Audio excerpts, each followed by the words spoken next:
پرون چې باجوړ کې کومه جګړه شوې وه قسم یو پاتې شوی و د کرکټ د وجې نو دغه ته کرکټ د یو کس آوټ شوی او امپیر هم آوټ ورکړی و هغه کېناسته نه د ګلظفر ټیم و الله دا د دوه ټیم یو ګلظفر ټیم و یو ریحان زیب ټیم و شهید ریحان زیب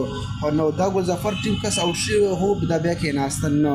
تاسو دلته اوس وګورئ د امپیر کومه فیصله وکړي هغه فیصله به ظاهري فیصله هغه وي خو دغه په دې وجې بیا جګړه شوې وه بیا د کس کېناسته نه په دغسې لانجه جوړه شوله او دې کې بیا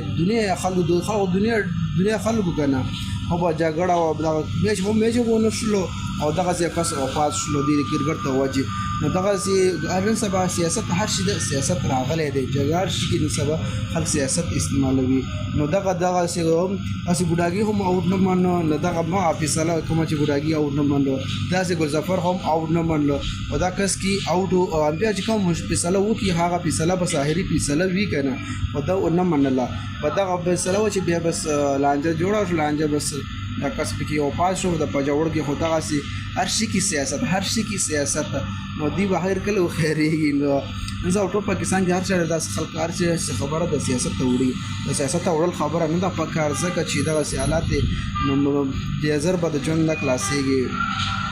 بل دا ویډیو تاسو سره شریک کوم ځکه په ډیزر سوشل میډیا باندې ډېره واره شوې ده مخکې ملګرو سره لازمي شریک کړئ ډېره مهرباني